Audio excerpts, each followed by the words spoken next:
Bonjour à tous, bonjour Caroline, merci beaucoup d'être là. Et donc bonjour à la prépa art de l'école d'art et merci à l'école d'art pour ce partenariat où donc aujourd'hui vous allez écouter et découvrir le travail de Caroline Leméoté, une artiste qui nous vient de Bruxelles et qui est à Beauvais depuis plusieurs mois déjà pour une résidence de création. Enfin, tu nous viens de Bruxelles, mais tu nous viens de Toulouse aussi, d'une manière plus lointaine. Tu as fait les Beaux-Arts de Marseille. Et puis, même avant, tu as fait une maîtrise en esthétique, en art plastique, ce qui, vous allez voir, est important dans le bagage, notamment le rapport à la sémiotique de l'art et donc dans tout le travail que va vous présenter Caroline.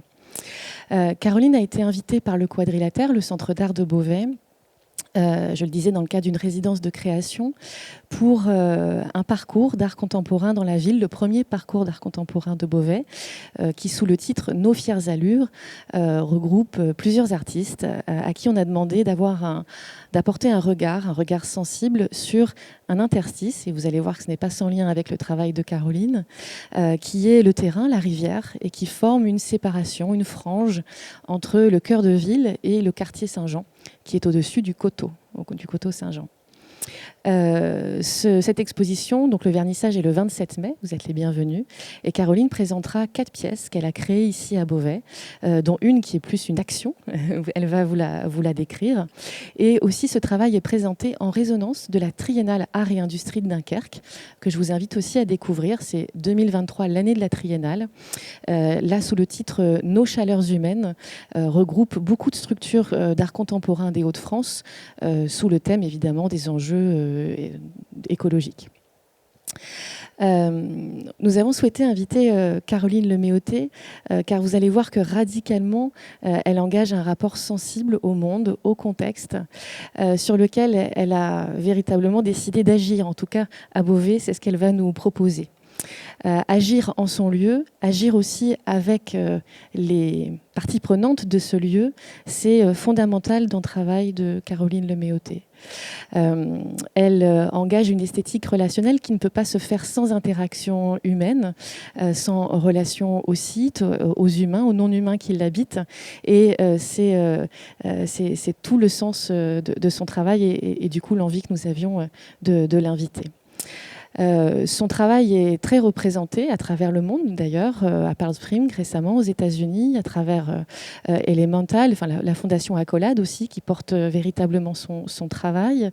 Elle a été exposée à Berlin, en Italie, et j'en passe. Mais en tout cas, nous sommes heureux de t'avoir ici, Caroline, et très touchée en fait par ta présence. Voilà, donc merci pour ta présence et de présenter globalement ton travail.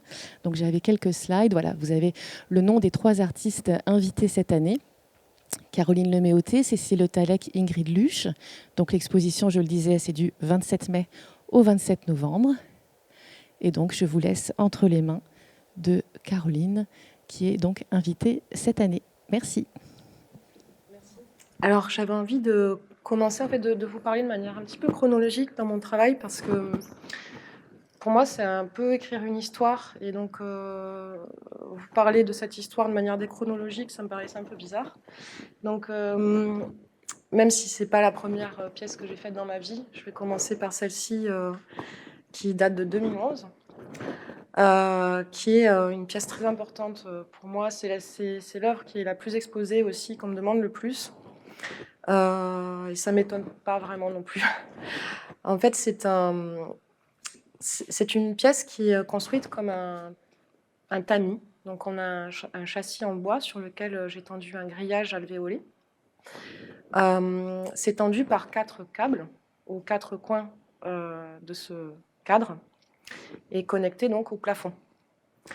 Au départ, on n'a quasi rien au sol. Et en fait, je dépose de la fibre de coco, donc c'est ce qui se trouve autour de la noix de coco. Ça ressemble à de la terre, mais ça pousse dans les airs. Et vous verrez que ce rapport entre l'aérien et le terrestre est assez important dans le travail que je développe. Et je construis ça un petit peu comme un paysage de dunes, un paysage désertique. Et c'est une fois que j'ai déposé cette matière sur le dessus du tamis que l'œuvre va s'activer elle-même et vivre elle-même, sans moi.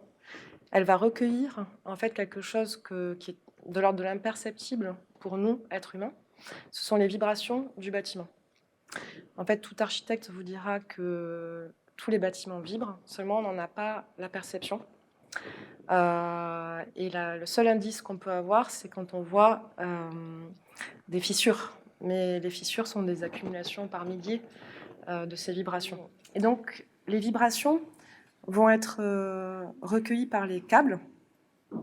Les câbles vont transmettre ces vibrations au châssis, au cadre qui porte l'œuvre. Et le paysage suspendu va se saupoudrer petit à petit au sol. Donc on parle ici du temps, de l'espace et de cette transformation que ces deux états opèrent entre eux. C'est une œuvre qui est très lente, qui est un peu l'éloge de la lenteur, on va dire, à l'envers du monde dans lequel on vit. Et donc c'est une œuvre évolutive, ce qui est et vivante, ce qui est important aussi dans ma démarche. Donc là, vous voyez ce grillage alvéolé quand ça commence à tomber. Et c'est une pièce qu'on peut rejouer, un petit peu comme un jardin japonais, une fois que tout est tombé au sol. Ça dure des mois. Hein. Je ne l'ai jamais vue encore tomber entièrement parce qu'elle n'a jamais été exposée assez longtemps. Je pense que ça doit prendre au moins un an. Enfin, ça dépend du lieu, en réalité. Chaque lieu va réagir différemment. Et devant, vous avez cette pièce qui pourrait ressembler à des périscopes sortis du sol. Et c'est la seule pièce qui va changer de titre en fonction du lieu où je vais l'exposer. Parce qu'elle porte la latitude et la longitude de l'emplacement même où elle se situe. C'est une pièce un petit peu curieuse qui a envie de savoir qu'est-ce qui se passe autour d'elle.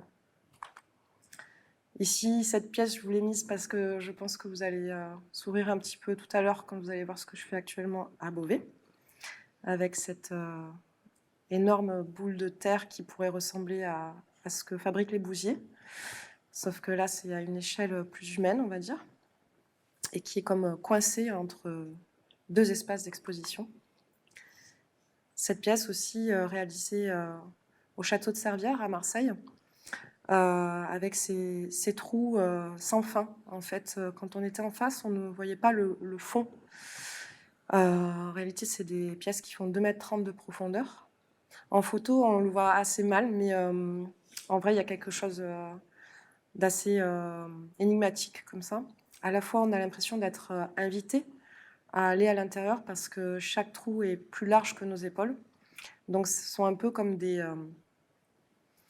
trous qu'on peut retrouver, des trous de top ou quelque chose comme ça, mais adressés à l'homme. Ce relevé de plan montre que c'est une adresse à l'homme.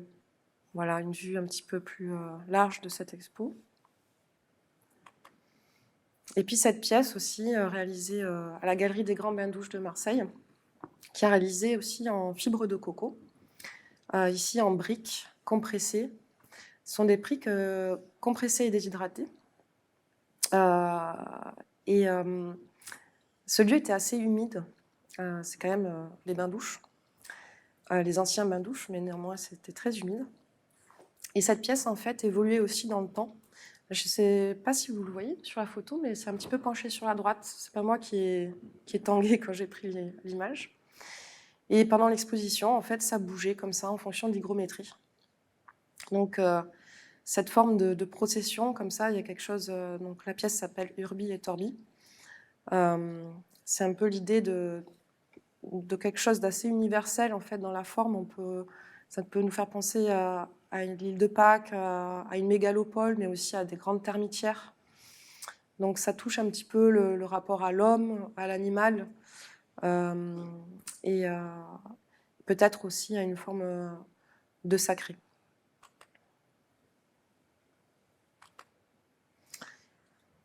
Cette pièce aussi, je la vois un petit peu comme une forme d'articulation.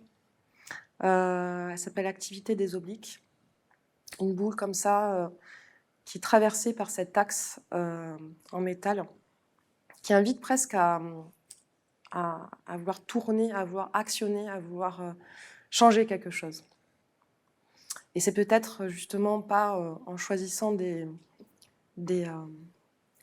routes toutes droites, mais plutôt des routes à l'oblique, comme l'indique le titre, que des chemins peuvent être trouvés, des chemins de traverse. Ici, c'est ma première rencontre avec la tourbe en Irlande.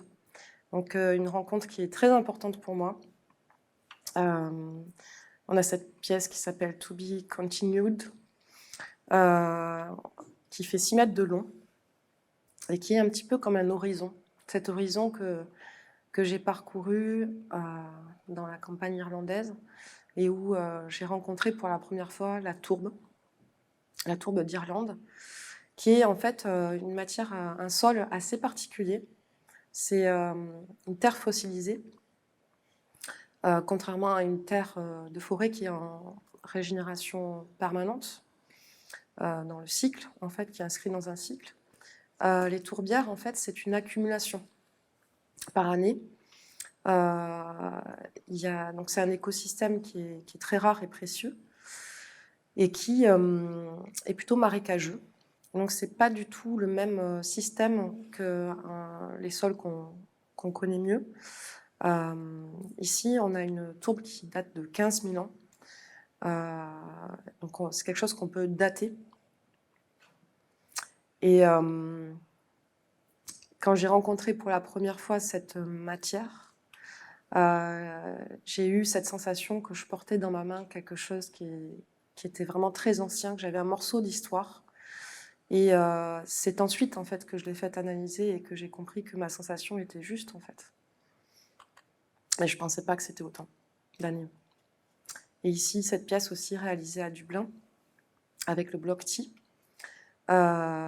Donc une sorte d'explosion comme ça de terre en arrêt qui s'appelle Unroot. Et là, ici, maintenant, on est à Marseille, où j'ai vécu 7 ans, avec cette pièce qui s'intitule Suspensio. Et on aurait envie de se dire ah oui, mais c'est suspendu par le haut, ou il y a quelque chose en bas qui tient. Eh bien non, rien ne la soutient par le haut, ni par le bas. Alors bien sûr, il y a une astuce. On est face à un morceau de tourbe qui fait 5 mètres par 5 mètres. Et donc quand on arrive face à cet objet pyramidal, à cette forme que je pourrais dire un petit peu archaïque et universelle, la forme pyramidale, c'est quelque chose qui m'a toujours attirée parce que c'est quelque chose qu'on retrouve dans toutes les civilisations, à des moments différents. Ils n'étaient pas en lien, ils ne communiquaient pas par Instagram. Et donc, ça m'a toujours étonnée de voir que des formes similaires avaient été réalisées à des endroits totalement différents qui à l'époque ne communiquaient pas. Donc cette dimension universelle, je trouve ça vraiment très intriguant et c'est peut-être ce mystère qui me plaît aussi, le fait parfois de ne pas savoir. Et donc quand on rentrait, on avait cette sensation de quelque chose d'extrêmement lourd, mais qui pourtant l'évite. Et pourtant, nous, qui sommes moins lourds, on a bien les pieds sur terre, on a bien cette attraction terrestre. Donc il y a quelque chose qui se passait aussi au niveau physique, qui était assez fulgurant en fait les premières secondes. Après, bien sûr, on cherche à savoir comment c'est fait, pourquoi c'est dans cet état-là. Peut-être tout à l'heure, je vous dirai comment ça a été fait. Et cette pièce aussi, dont le titre, un certain attachement. Ici, on a une vraie corde. Donc là, c'est vraiment clair, le maintien. Et donc, un certain attachement avec ce morceau qui serait une sorte de morceau de cosmos avec ces petites étoiles dessinées comme ça sur l'objet sculptural. Et ce morceau de terre qui est maintenu comme ça. Il y a quelque chose d'assez comment dire, c'est une sorte de clin d'œil à ce cosmos qui tente, tant bien que mal, de nous maintenir quelque part. Ici, nous, on a une pièce qui marque un changement aussi dans ma pratique, dans ce rapport à la terre. Donc, vous avez vu que la fibre de coco, en fait, a eu une importance au démarrage. Et puis, petit à petit, donc la tourbe, cette rencontre. Et puis là, d'autres sols. Donc, je reste toujours vraiment dans cet amour, en fait, du sol, qui me paraît quelque chose... une fois que j'ai mis la main, je me rends compte que plus je le travaille, plus j'apprends de nouvelles choses et plus encore de nouveaux éléments s'ouvrent à moi. Donc, je pense que c'est quelque chose que je vais continuer. Ici, en fait, c'est une pièce qui s'appelle Le sens de la croissance. C'est une pièce qui questionne, en fait, il n'y a pas de point d'interrogation, mais c'est tout comme, en fait, quel est le sens, la direction de la croissance, mais aussi, qu'est-ce que veut dire le mot croissance? Depuis que je suis toute petite, j'ai toujours entendu ce mot, la croissance, la croissance. Et finalement, qu'est-ce que ça veut dire? Donc ici, j'étais en résidence à l'usine Utopique, en Normandie, à Tessy-Bocage. Et autour de cette résidence, il y a des terres agricoles. Et je décidais d'aller à la rencontre des agriculteurs, donc ce qui a donné lieu à des partages assez drôles parfois, parce qu'il fallait que je les arrête, ils étaient sur leur tracteur, etc. Et puis ils se demandaient bien qu'est-ce que je leur voulais. Mais ça s'est toujours bien fini. Et je reparlais de leur terre. Je leur disais alors, comment vous considérez le sol? Comment vous travaillez le sol? Qu'est-ce que vous cultivez? Et je leur ai à chaque fois demandé, est-ce que vous voudriez bien que je prenne un échantillon de votre terre? Est-ce que ça vous dérange? Ils me disaient, mais c'est pour faire quoi? Et je disais, je ne sais pas encore. Et donc j'ai gardé ça avec moi. Et puis entre-temps, je fais des recherches et je vois que la colorimétrie d'une terre, son indice colorimétrique, donne son indice aussi de qualité. À 90%, on a des chances de savoir en fait sa qualité en fonction de sa couleur. Donc plus elle est claire, moins elle va être riche. Vous voyez, quand vous achetez du terreau, généralement, il n'est pas blanc. Voilà. Et donc, j'ai re-regardé tout ce que j'avais recueilli et je me suis fait la réflexion, c'est impressionnant en fait, ce qu'ils m'ont dit correspond tout à fait à la couleur de leur terre. C'est-à-dire que l'agriculteur qui cultivait du maïs de manière très intensive avait finalement la terre la plus claire, en fait, la plus pauvre. Et le couple d'agriculteurs qui avait plutôt une pratique proche de la permaculture avait la terre la plus foncée. Et donc, j'ai pensé à faire ces mottes de terre posées comme ça sur une table en métal qui est à la fois l'image de l'endroit où on mange. Finalement, la table, c'est là où on mange, enfin pour la plupart. Mais c'est aussi l'endroit où on va observer, analyser. Et donc, c'est aussi pour ça qu'elle est un petit peu froide, comme ça, cette table. Qu'elle a cette longueur et cette étroitesse, un petit peu comme une paillasse, en études en biologie. Et la dernière qui est située à droite, là, ici, on a de la tourbe. Tourbe de Normandie, de la tourbière de Bopt. Et donc, on voit bien la différence de couleur entre tous ces sols. Et pourtant, on est sur une zone très, très, très proche. C'est-à-dire que tout est dans un rayon de 5 km de diamètre, on va dire.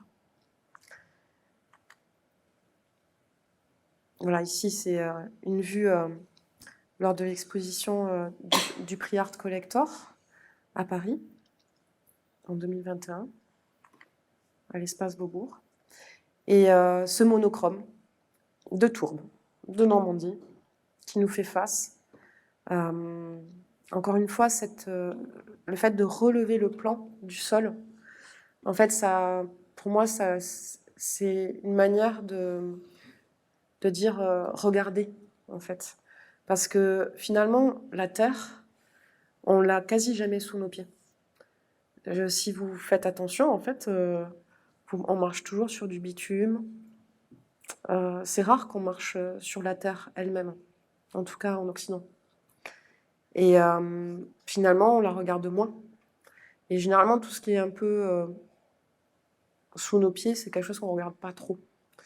Et donc, quelque part, le fait de relever ce plan et de le mettre en face à face, c'est aussi une adresse à l'homme de lui dire « Regarde ». Et ça s'intitule « Ancrer le réel ». Ici, je vous montre ce rapport que je peux faire avec une autre série qui s'intitule Graphane, donc la trace. C'est une série de cyanotypes. Donc c'est une technique photographique ancienne, très ancienne. Ici, je suis allée sur Google Earth et j'ai observé en fait des champs circulaires. En fait, les champs circulaires, c'est un petit peu l'agriculture 2.0. Et ce qui m'a étonnée, en fait, ça c'est parce que j'avais regardé un documentaire qui parlait de ça, et ensuite je suis allée faire des recherches supplémentaires. Je me suis pas dit, tiens, je vais aller regarder les champs circulaires comme ça. Ce qui m'avait vraiment étonnée, voire choquée, c'est la dimension de ces champs. Ça peut aller jusqu'à 3 km de diamètre. C'est énorme. Ça veut dire qu'on est dans un type d'agriculture qui est, où l'agriculteur ne va plus prendre ses bottes, aller prendre sa terre, la toucher, puis regarder quelle est sa qualité, etc. Là, on est dans des histoires de drones. Tout est fait par ordinateur, tout est en réseau. On est vraiment dans quelque chose de l'ordre de l'industriel. Et ce qui m'a marqué aussi, c'est les formes que ça dessine sur la Terre, en fait. Parce que là, ce sont des vues du ciel. Et on retrouve beaucoup de champs circulaires aux États-Unis, mais aussi en Arabie Saoudite. Il y a des liens géopolitiques ici qui se dessinent. Et donc, ce qui m'a aussi frappé, c'est pour ça que j'ai choisi ces vues-là, parce qu'il y en a énormément, c'est aussi ces couches qui se superposent. Si vous regardez bien, en fait, on voit l'ancien type d'agriculture par-dessous. On voit les carrés, les rectangles, comme l'agriculture que nous, on connaît. Et puis par-dessus, on va faire ces champs circulaires. En fait, les champs circulaires, c'est plus pratique. En fait, il y a un bras central qui va tourner et distribuer l'eau et les engrais en même temps. Voilà, c'est un côté rentable, apparemment. Et ce qui m'a aussi surprise, c'est de voir en fait que les champs qui sont de couleur claire, c'est ceux qui ont été épuisés. C'est ceux qui n'ont plus rien à donner. C'est les sols qui sont totalement dénaturés. Et ça, justement, c'est quelque chose que vous allez voir tout à l'heure. Ce regard sur la qualité des sols, sur leur richesse, déjà évoqué avec le sens de la croissance, c'est quelque chose que je travaille justement aujourd'hui en résidence à Beauvais. Ici, ce sont des portraits de terre. C'est quelque chose que j'ai réalisé lorsque j'étais en résidence à la Fondation L'Accolade, à Paris. On a ici des extractions. Donc ça s'intitule « Chaque limite en dissimule une autre ». On a une terre agricole de l'Essonne, une terre de la forêt de Meudon, donc dans l'Ordre, au centre, très jaune, assez étonnant dans les coloris, et une terre des Buttes de Chaumont. Et donc j'ai laissé ces terres accrues, comme ça, comme des portraits de ces sites, et je les ai laissés se craqueler naturellement. Et encore une fois, on voit un indice colorimétrique complètement différent en fonction de ces sols, et pourtant on est encore une fois dans un périmètre qui est vraiment pas important en fait. Voilà une vue d'exposition. Et cette pièce, qui est aussi assez importante pour moi, parce que, un petit peu comme Le sens de la croissance, son titre est assez évocateur. Décoloniser les imaginaires. C'est une pièce que j'ai réalisée après avoir fait une résidence à Ouagadougou, au Burkina Faso. Donc le mot décolonisation n'est pas anodin, mais je pensais aussi à la colonisation des humains sur la nature sauvage.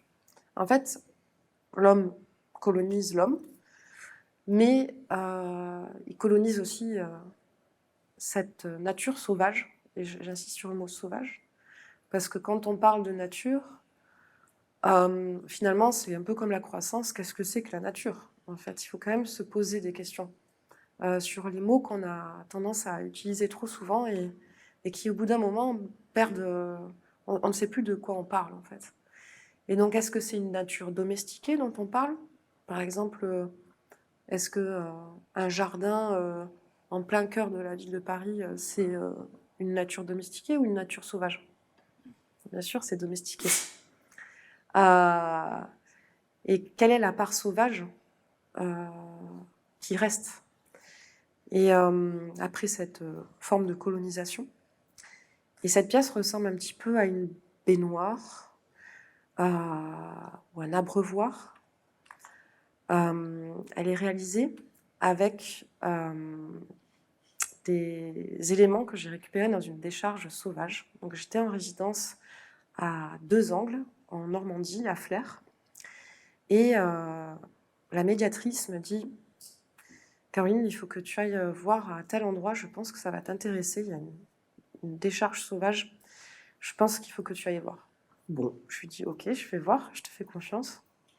Là, j'arrive et je vois un monticule de terre qui a été jeté sur la terre. Donc conceptuellement, je trouvais ça assez étonnant, en fait, qu'on jette de la terre sur terre, je vois pas... Il y a quelque chose qui m'a chiffonné là-dessus. Et juste à côté, des bidons d'huile de vidange d'un noir très dense. Je récupère tout ça sans savoir encore ce que j'allais en faire. Et finalement, c'est cette idée-là qui m'est venue, de créer une pièce qui est comme qui contient en fait cette huile de vidange, qui tente, cette terre qui a soif, qui craquelle, qui tente de contenir cette huile, et puis cet aspect très miroitant de la surface. Évidemment, quand on est face à cette pièce, on regarde cette surface parce que on se dit: mais qu'est-ce que c'est? Certains mettent le doigt dedans. C'est très mal, je tiens à le dire. Et donc, on se voit en miroir. Et là, c'est un peu Narcisse, le Narcisse contemporain, qui se regarde dans ce reflet d'huile de vidange. Toujours dans cette résidence, à Flers, je vais visiter une recyclerie. Et je vois ces objets. Je dis: qu'est-ce que c'est? Et le monsieur me dit: ah, ça, on ne sait pas recycler. Ça, c'est la seule chose qu'on ne peut pas faire. Ah bon? Je dis: ah, c'est quand même beau, je trouve. Et puis il me dit: ah, mais ce sont des filtres à eau industrielle. Et je dis: je peux en prendre un dans mes mains? Oui, oui. J'en prends un. C'était très, très lourd, très dense. Et je lui dis: mais ça filtrait plus depuis très longtemps, non? Il me dit: bah oui, vous savez, il coche la case, on met des filtres, mais on les change pas toujours. Et donc, le titre, ironique, l'expression de notre respectueuse et sincère considération. Donc on a ici une sorte de colonne, comme une colonne sans fin, où on se demande jusqu'où on va aller jusqu'à que ça s'effondre. Voici un détail. Donc je n'ai pas coloré. Hein. C'est en fait les couleurs viennent des métaux qui ont été filtrés. Ça, c'est une pièce qui vient juste de naître. qui est actuellement exposé à la Fondation Fimenco à Paris, à Romainville, excusez-moi, et qui est dans le cadre de l'exposition Symbiosium, cosmogonie spéculative, donc en partenariat avec le Centre Wallonie-Bruxelles à Paris, et dont les commissaires sont Stéphanie Pécourt et Christopher Higdre. Ici, donc j'ai présenté Le sens de la croissance, que vous avez vu tout à l'heure, mais aussi une pièce que j'ai réalisée in situ, lundi dernier, pas celui-là mais l'autre, donc c'est très frais. Et ce sont en fait deux terres qui viennent former cette croix. Une terre de la forêt de Sénart, c'est au sud-est de la ville de Paris, pas loin de l'aéroport d'Orly. Et juste à côté, à 3 km, la terre de la ville de Brunoy. Qu'est-ce qu'on remarque ici, dans ce croisement? C'est la différence colorimétrique, encore une fois, et la différence de texture. Quand j'ai travaillé ces deux terres, c'était impressionnant. Donc la terre de forêt, c'est une terre très malléable, très plastique. À l'intérieur, il y avait des bulbes, il y avait des larves. Et dans la terre de ville, des cailloux, des cailloux, des cailloux. J'ai rencontré deux lombrics et une texture très sablonneuse, une terre qui ne se tient pas. Et là, qu'est-ce qui m'intéresse dans ce croisement, en fait, dans cette proposition-là? Parce que pourquoi j'ai donné cette forme finalement? Ce qui m'intéresse, c'est la rencontre en fait entre les deux. Qu'est-ce qui va se passer? Donc, vous voyez sur l'image en bas. Qu'est-ce qui va se passer à cet endroit-là? En fait, en géographie, on appelle ça un écotone. C'est quand deux milieux distincts se rencontrent et créent un troisième milieu. On le retrouve en garrigue. Est-ce que la rencontre de cette terre de forêt et de cette terre de vigne va créer une troisième rencontre? C'est-à-dire, est-ce qu'il va y avoir contamination positive ou négative, on ne sait pas, entre ces deux terres? Et donc, c'est ce qu'on va voir en fait à l'issue de cette exposition, qui dure presque 2 mois. Et donc, j'ai demandé, il y a un petit protocole, j'ai demandé à ce qu'on arrose la terre tous les jours. Voilà. Et aussi qu'ils prennent des photos pour voir l'évolution aussi des pousses. Je ne sais pas si vous voyez, ici, là, hop, sur la terre de forêt, on voit déjà qu'il y a une pousse. Et ça, c'était seulement 5 jours après que j'ai installé la pièce. Alors, des pièces en extérieur, avec cette tranche de terre qui s'appelle s'extraire, qui est un petit peu comme une volonté, en fait, vous savez, quand on prend un livre dans une bibliothèque, parce qu'on veut recueillir le savoir qui est à l'intérieur de cet ouvrage. Eh bien, c'est un peu le même mouvement, mais sauf que c'est un mouvement ascensionnel, on va dire, où je tire cette terre, je veux en lire, en fait, toutes les strates. Donc, c'est une pièce qui fait 30 mètres de long, 20 tonnes, et qui a été construite à la main, et qui a été réalisée dans le cadre de l'exposition du Festival des Arts éphémères à Marseille, au parc de Maison-Blanche. Cette pièce aussi, qui est aussi un petit clin d'œil. On est au château d'Avignon, qui n'est pas Avignon, mais à côté de Sainte-Marie-de-la-Mer. C'était dans le cadre de Marseille Provence 2013, capitale européenne de la culture. Et le sujet était égarement. Moi, j'ai fait s'égarer une forme de météorite qui a manqué de peu le château. Et une météorite qui fait quand même 1,30 m de diamètre. Je ne sais pas si on se rend compte des dimensions ici. Et le titre est une simple éraflure. Parce que finalement, à l'échelle de l'univers, c'est pas grand-chose. Et à l'inverse, on a la météorite qui veut rencontrer la Terre. Et puis on a s'alléger un peu, ce rocher qui lui veut s'extraire en fait aussi de sa condition. et aller vers d'autres ailleurs, vers d'autres contrées peut-être. Donc bien sûr, il y a un système de maintien. On pourra en parler plus tard si vous voulez, mais c'est toujours bien quand même de garder un peu la poésie de l'œuvre. Je ne vais pas tout vous révéler tout de suite. Et donc ici, c'était au château d'Enghien en Belgique en 2020. Et cette pièce, en extérieur aussi, qui s'appelle Croître en silence, que j'ai réalisée aussi durant la résidence à l'Accolade, à la Fondation L'Accolade. 3,70 m de hauteur parce que l'atelier dans lequel j'étais faisait 3,74 m. Donc j'ai vraiment aussi travaillé à la mesure, à l'échelle où je me situais. Et ici, c'est exposé à la forêt de Fontainebleau avec Koal. Donc ça, c'était en 2021.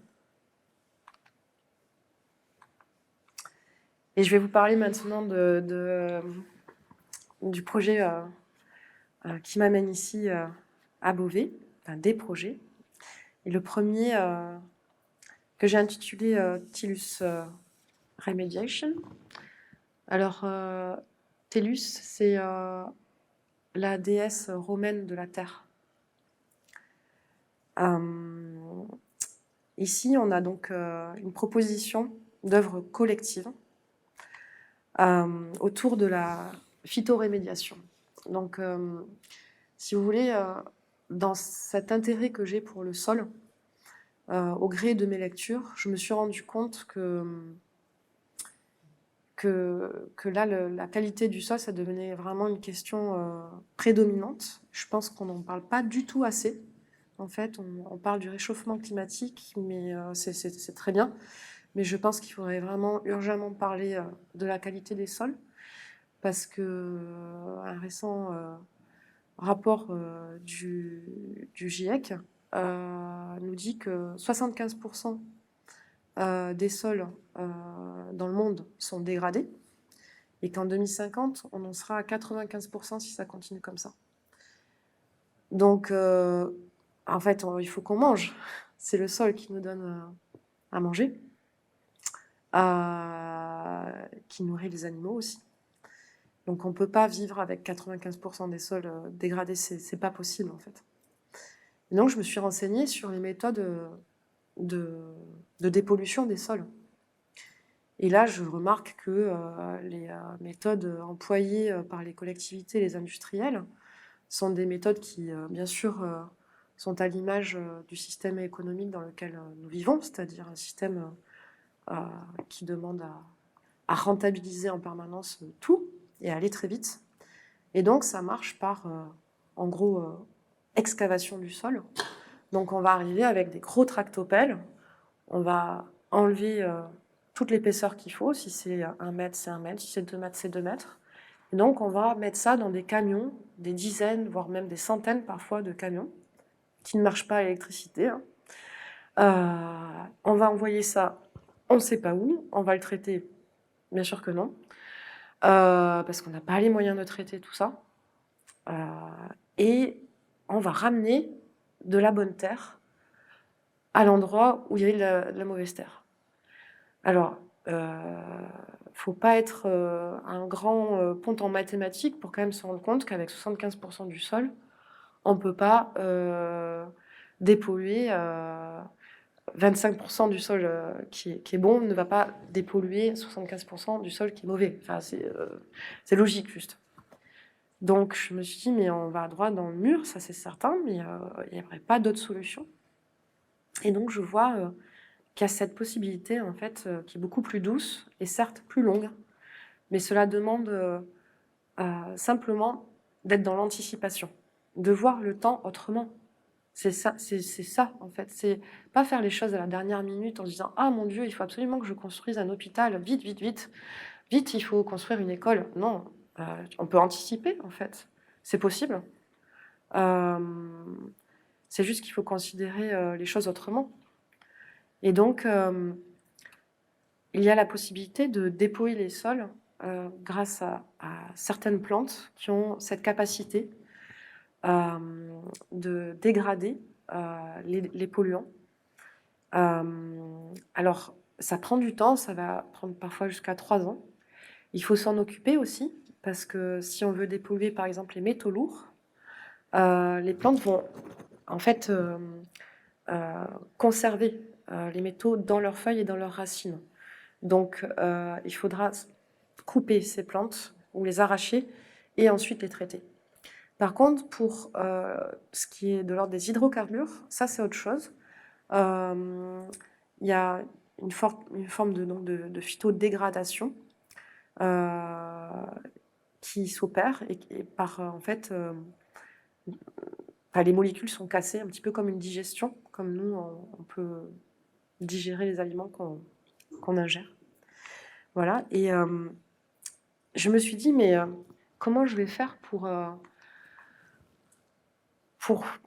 comment dire, cette méthode-là, c'est une méthode qu'on peut employer, enfin, qu'un jardinier pourrait faire, qu'un membre d'une association écologiste pourrait utiliser.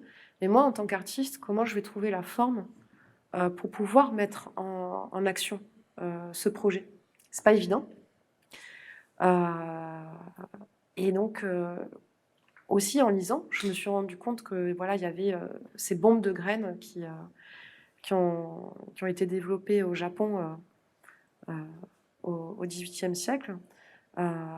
C'était déjà dans une démarche en fait de biodiversité.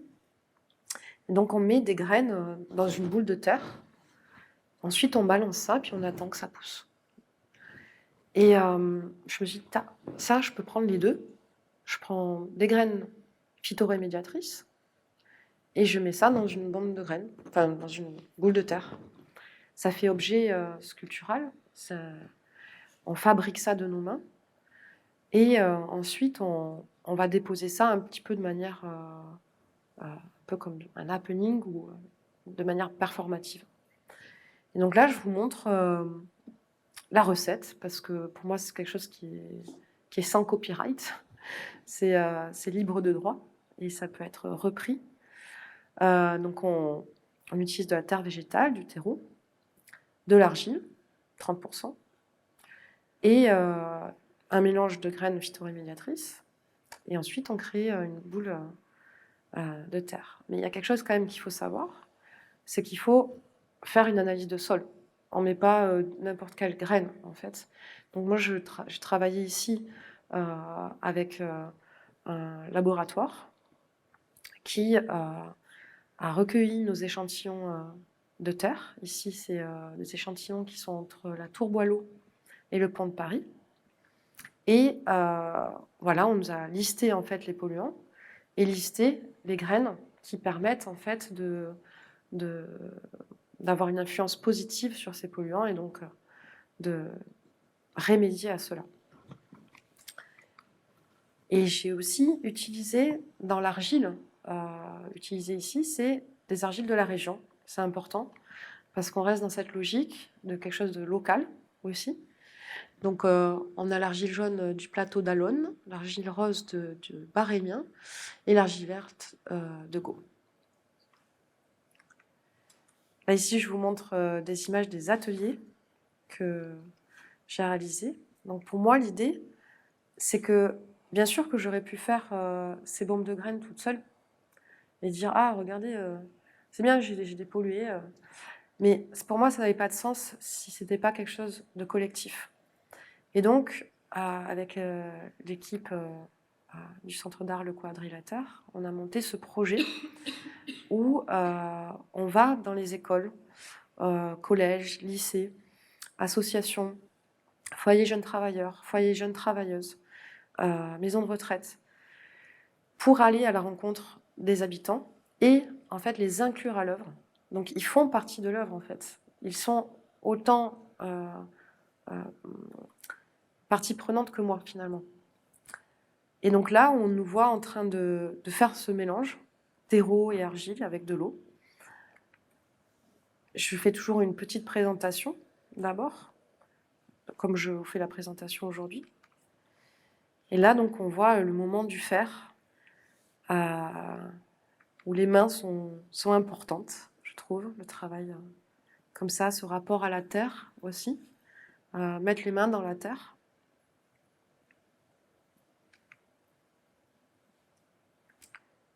Et le moment aussi où on met les graines, qui est le moment le plus délicat. Et puis le moment où on recueille toutes nos bombes de graines. On n'est pas loin des 2000 aujourd'hui, mais ça va continuer.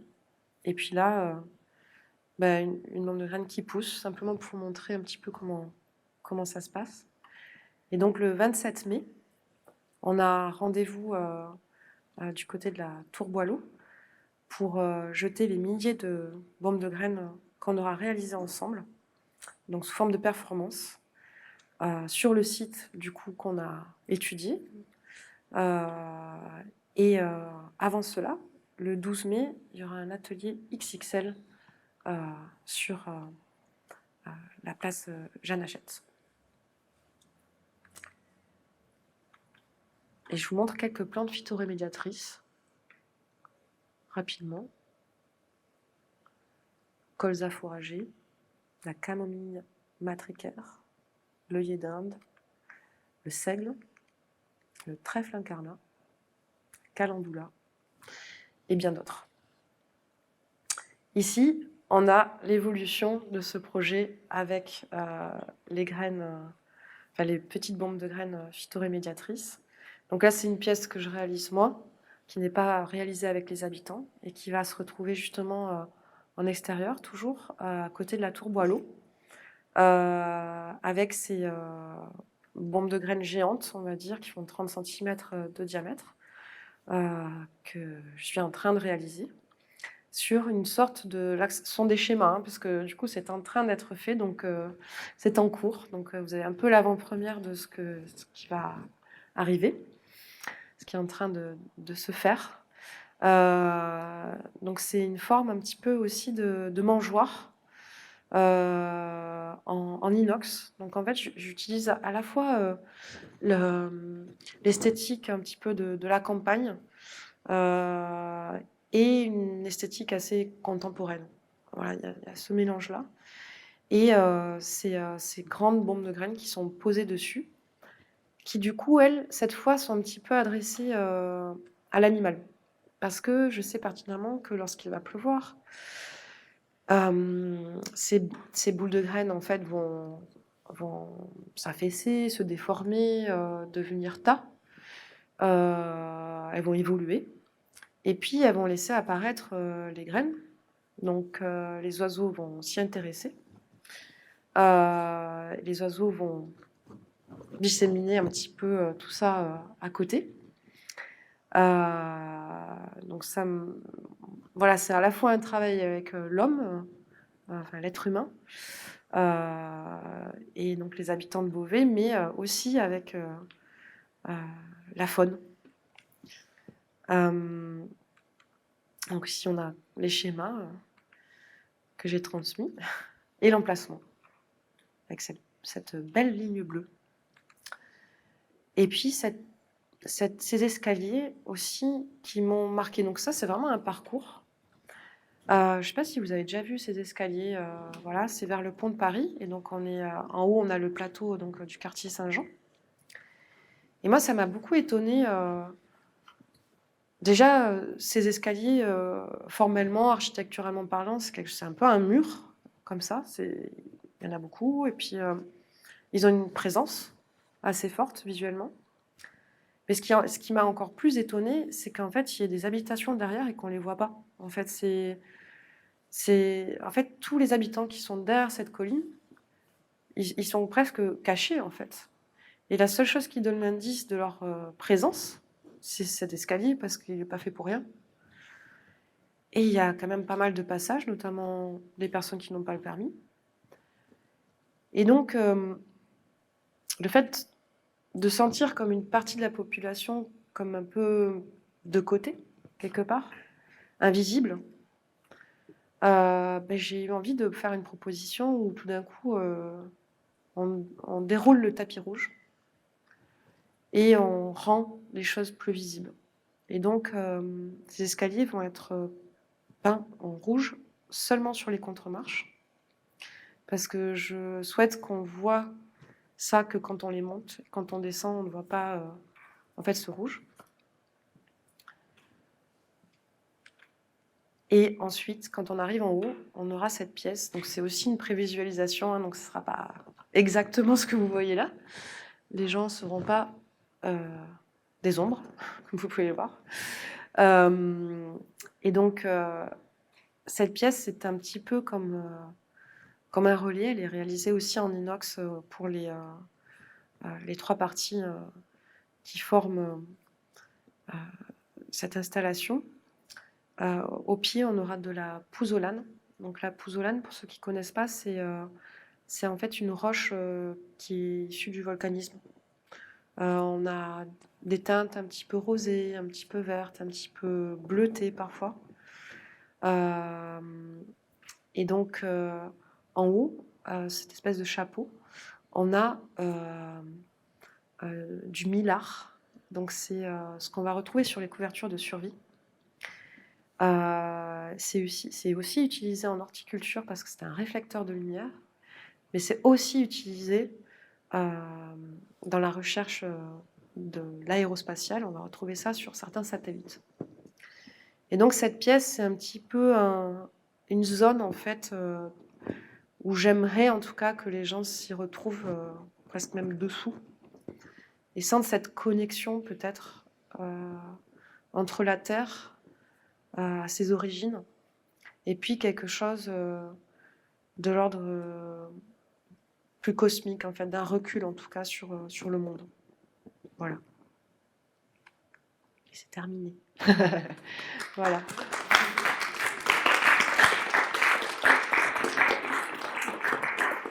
Merci Caroline. Merci beaucoup pour cette présentation qui, je pense, vous donne un aperçu de l'ampleur du spectre, d'abord de tous les champs intellectuels, culturels auxquels tu t'intéresses, et puis aussi peut-être l'ampleur du travail qu'il y a derrière. C'est assez impressionnant quand on voit ces formes parfaites. Vous savez, c'est comme les grands danseurs, c'est quand ça ne se voit pas, c'est quand le travail ne se voit pas qu'on voit aussi la perfection. Voilà. Alors, je vais ouvrir aux questions. J'imagine que vous en avez. Est-ce que vous voulez échanger avec l'artiste? Oui.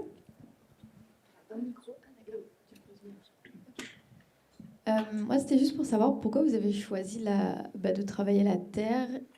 Enfin, comment vous êtes arrivé à ce sujet et pourquoi, notamment au début, vous utilisez beaucoup la fibre de coco. C'est juste pour savoir pourquoi, en fait.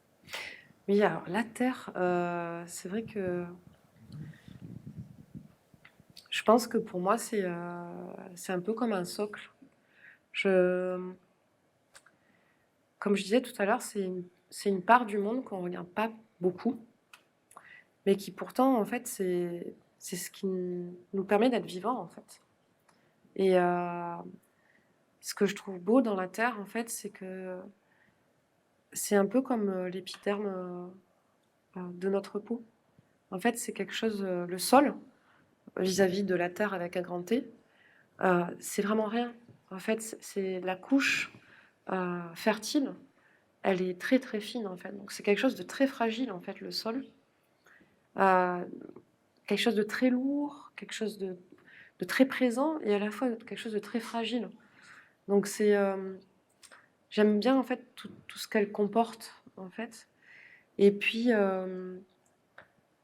je pense que c'est le socle pour moi c'est un peu le socle du vivant. Parce que sans cette matière-là, sans ce vivant-là, je pense qu'on ne peut pas faire grand-chose en fait. Parce que les plantes poussent de là, et en fait, si on n'a pas de plantes, on ne peut pas se nourrir en fait. C'est quand même la base. On oublie ça, hein, parce qu'on est... Enfin, voilà. Mais voilà. Et donc après, j'ai aussi développé une passion et peut-être une addiction à la terre. Et pour la petite anecdote, là, il y avait un article de deux neurochirurgiennes qui disait, qui s'intitulait Pourquoi les jardiniers sont-ils si heureux? Et en fait, elles expliquaient que dans la terre, il y a un petit champignon qui fait sécréter de la sérotonine. En fait, quand on travaille la terre, ça rentre par les cuticules, ça rentre par les voies aériennes aussi. Moi, je travaille jamais avec les gants. Et donc, peut-être que c'est à cause de ça.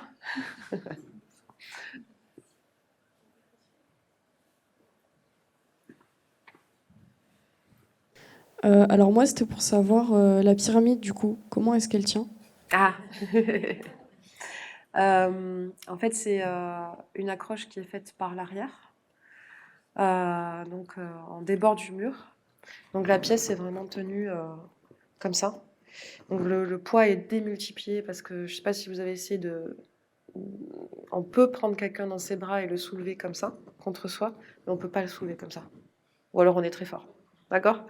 Et donc c'est vrai que plus on s'éloigne, moins on peut tenir en fait, plus en fait le poids se multiplie. Et c'était le cas. Et j'ai travaillé avec un ingénieur en construction pour réaliser cette pièce parce qu'il y avait besoin aussi d'être sûr des calculs qui avaient été faits parce que là, on est quand même sur un objet qui peut être dangereux si jamais il est mal fait. Donc voilà, donc avec Jean-Marc Petit, ça a été une sacrée aventure en fait. Voilà. Mais du coup, on n'avait pas accès sur les côtés, donc la magie pouvait quand même continuer à opérer. Voilà. Mais voilà, c'est une forme de... Enfin, je dis souvent, c'est dommage, je suis pas magicienne, mais quand même, quelque part, il y a l'envie de l'être. Voilà. Est-ce que vous auriez une autre question? Ah,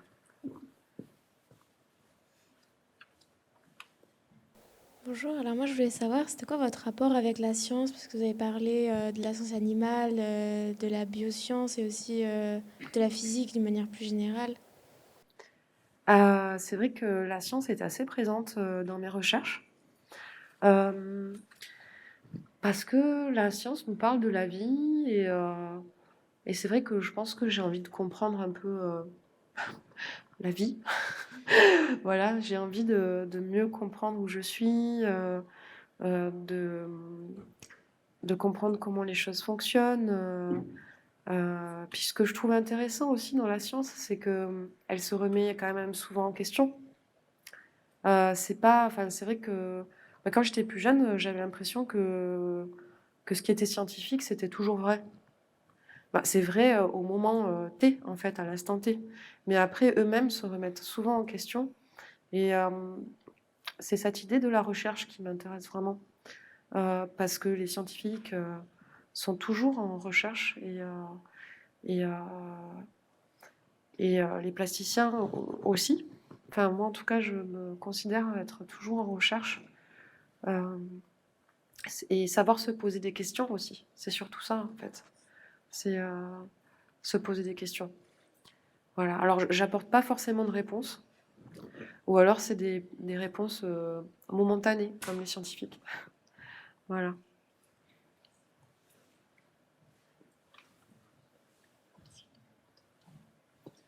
Dans plusieurs de vos travaux, enfin, il y a toute une série où le mot négociation, il revient dans le titre. Pourquoi? Oui, c'est vrai, je n'ai pas expliqué, mais je me suis dit que vous alliez peut-être me poser la question. Donc, en fait, le mot négociation, pour tout vous dire, au début, quand j'étais étudiante, je marquais tout sans titre. Sans titre 1, sans titre 2. Bon, au bout d'un moment, c'est plus possible. Et puis, je trouvais ça pas très généreux, en fait, le sans titre. Et j'aime beaucoup les mots, même si je suis pas du tout écrivaine. J'aime les mots et je me suis dit, fais un effort, quand même. Et, euh, et je me suis dit, comment tu appellerais ton travail? Et le mot négociation est venu, mais alors comme une évidence. Alors que quand même, c'est un mot assez un peu dur, hein. Euh, et alors, pourquoi? Enfin, pour plusieurs raisons. Parce que déjà, moi, dans mon rapport à la sculpture, à la matière, peut-être que vous avez noté cet amour que j'ai pour les matériaux, en fait.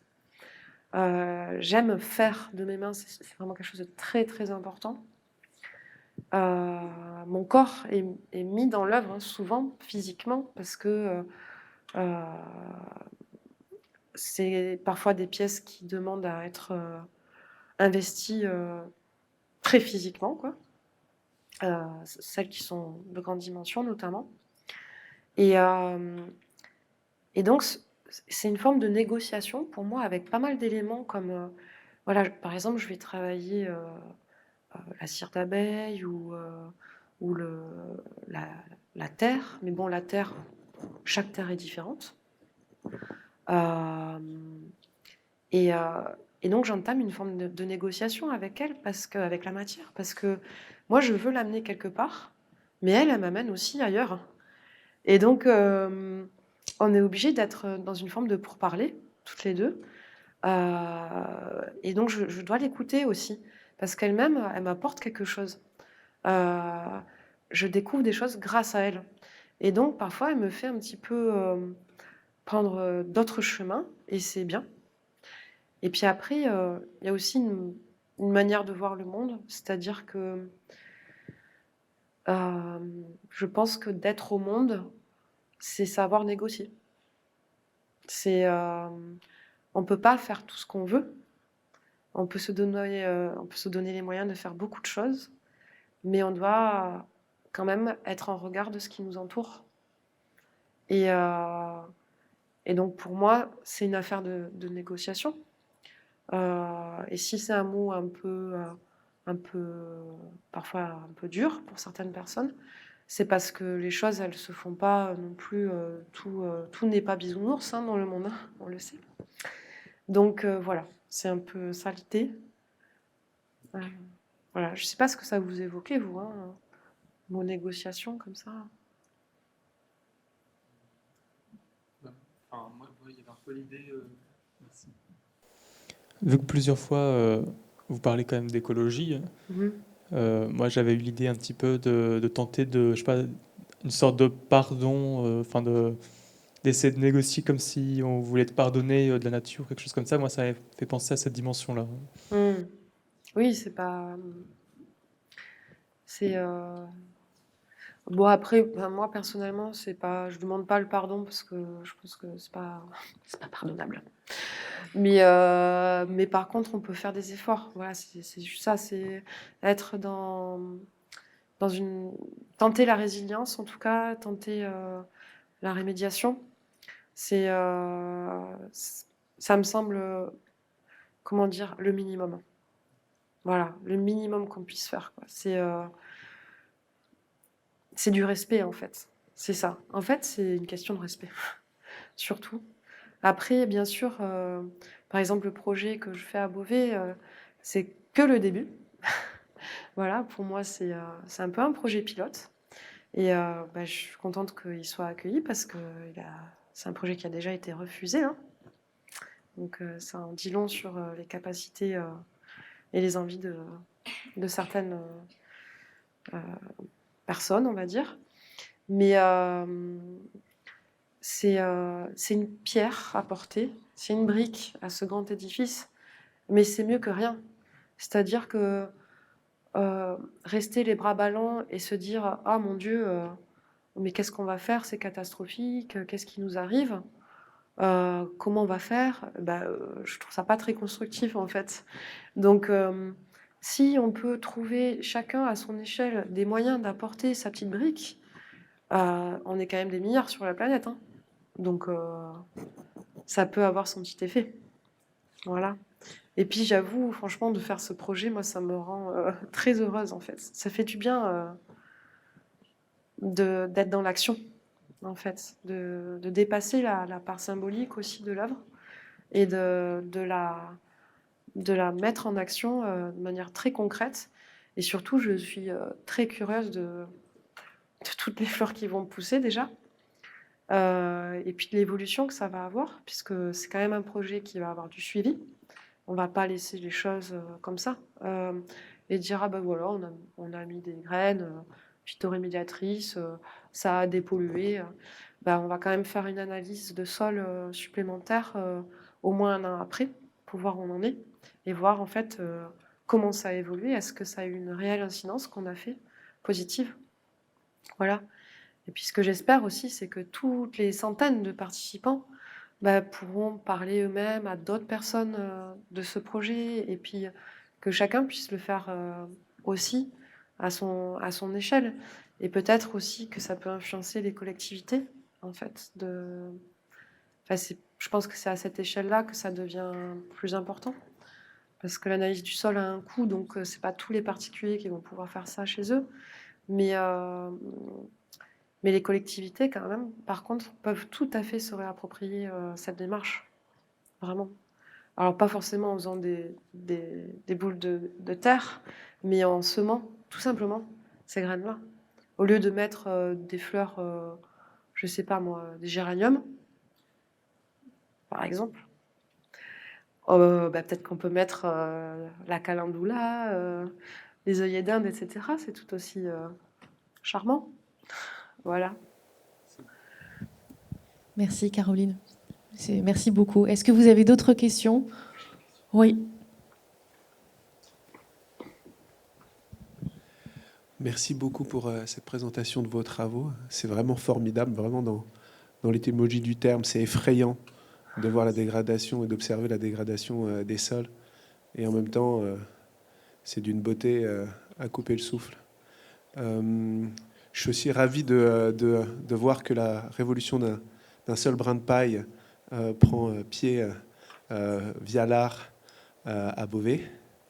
Vous avez présenté des techniques japonaises qui ont été démocratisées, on va dire, par Fukuoka, c'est pour ça que je le citais. Oui, tout à fait. Et vous travaillez sur différents niveaux de grandeur.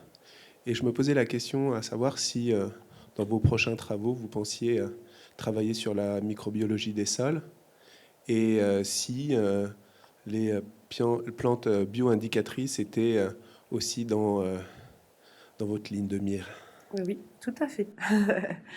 Tout à fait. Et d'ailleurs, il va y avoir aussi un projet à Saint-Bel, à côté de Lyon, qui va parler du minéral aussi, l'importance du minéral, des minéraux dans la chaîne du vivant. Et ça va être donc c'est une commande publique qui prendra lieu en juin 2024 à Saint-Bel. Et donc c'est exactement là-dedans que ça se situe. Voilà. Ouais.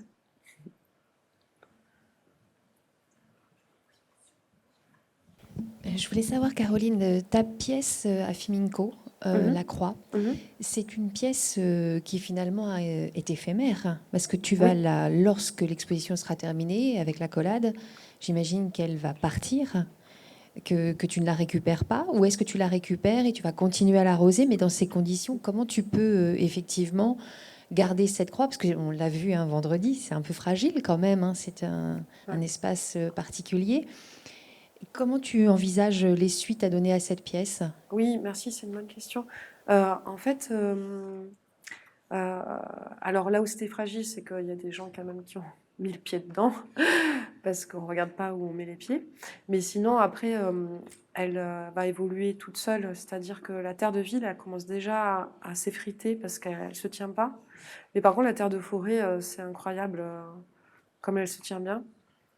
Et en fait, pour moi, c'est évident que ça va retourner là d'où ça vient.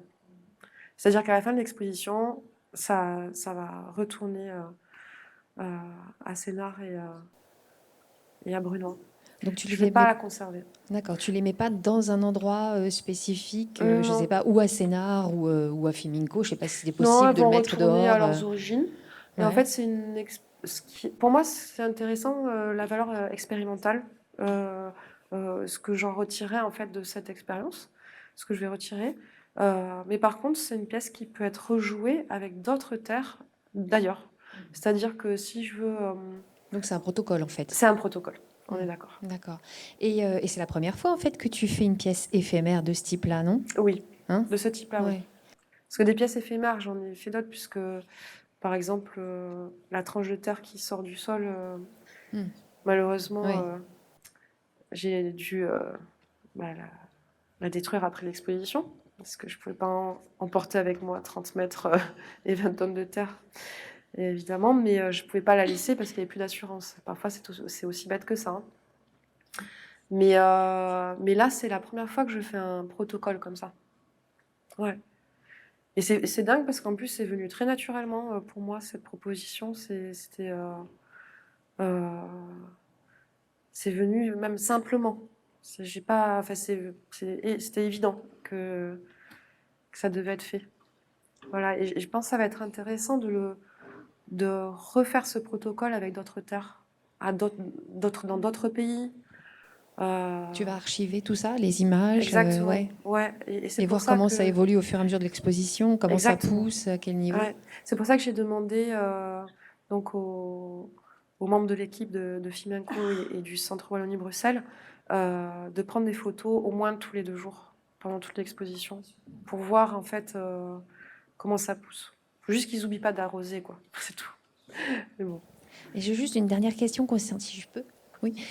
Concernant les plantes phytorémédiatrices, rémédiatrices, je ne sais plus. Remédiatrices, est-ce que toutes les plantes remédiatrices que tu nous as présentées là, enfin il n'y en avait pas énormément, mais tu as dit qu'il y en avait encore d'autres, est-ce qu'elles s'adaptent à tous les types de sols? On peut les mettre par exemple à Lille, à Paris, à Marseille, ou est-ce qu'il y a des plantes phytorémédiatrices qui sont plus spécifiques à certains sols? Oui, il y a quand même des préconisations vis-à-vis de la zone géographique où on va habiter. Après, là, on est sur un climat continental et donc elle pourrait être viable un petit peu partout en France, quelque part, ces plantes-là. Il y en a qui, enfin, je ne suis pas rentrée dans le détail, mais il y en a qui supportent très bien la sécheresse. Alors bon, maintenant, c'est pas que dans le sud, la sécheresse, donc bon. Voilà, et il y en a qui ont un système racinaire assez profond, ce qui est intéressant, justement pour aller recueillir l'eau, etc. Il y en a qui ont des capacités justement voilà, mellifères, qui vont aussi attirer les abeilles, les papillons. C'est un vrai écosystème en fait qui se recrée. J'ai envie de dire, c'est pas simplement la dépollution ou l'aide à la dépollution du sol, mais c'est aussi un abri aussi pour les insectes. C'est des petits îlots de fraîcheur aussi. Et puis, quand il y a des insectes, les oiseaux arrivent aussi. Voilà, c'est toute une chaîne en fait qui se recrée. Et voilà. Et j'en ai encore une toute petite dernière, la vraie dernière. Tu as montré ta baignoire qui était au 24 rue Beaubourg, qui est une pièce magnifique. Et il y a un élément que tu n'as pas mentionné, que je trouvais aussi vraiment très, très important dans l'exposition, au sein de l'exposition, et que l'on envisageait dès l'entrée de l'exposition, c'est l'odeur. Ah oui. Le rapport olfactif Oui. qu'on peut avoir aussi avec certaines de tes pièces, et le rapport très sensuel aussi, à la fois paradoxal, hein, parce que c'est une espèce de velouté. Cette huile de vidange était très veloutée, elle était très forte, elle prenait parfois au nez. Et puis à côté, ces tourbes qui donnent envie d'être touchées, qu'il ne faut pas toucher bien sûr, mais qui donnent envie d'être touchées. Il y a à la fois il y a une démultiplication des sens en fait dans ton travail. Et je trouvais que c'était intéressant aussi que tu le mentionnes peut-être aux étudiants. C'est vrai que je l'oublie souvent parce que je pense que je suis tellement dedans qu'au bout d'un moment, je ne fais plus attention. Mais je me souviens d'une colocataire qui m'avait dit « Qu'est-ce que ça sent la terre chez toi ?» J'étais « Ah bon ?» Voilà, parce que je travaillais un petit peu chez moi comme ça. Et non, c'est vrai, j'oublie en fait cette dimension-là parce que je la sens tous les jours, donc quelque part, je la sens plus. Mais c'est bien que tu le relèves. Merci. On va conclure. Merci beaucoup, Caroline. Quelques remerciements du coup pour la réalisation de cette conférence. Donc l'école d'art du Beauvaisis, Dimitri Kalidzine à la réalisation, toute mon équipe, Valentin Caron, Nicolas Niaf, Irène Monge et Sébastien Krachko pour la régie. Je voulais aussi remercier le service des espaces verts de la ville parce que vous imaginez bien que ça fait partie aussi des partenaires incontournables du projet. Donc Dominique Durand, les services aussi des foyers des jeunes travailleurs et des jeunes travailleuses qui ont aussi œuvré dans tous nos projets. J'en oublie sans doute, mais c'était voilà, le moment des remerciements. Et puis évidemment, Caroline Leméoté, merci beaucoup.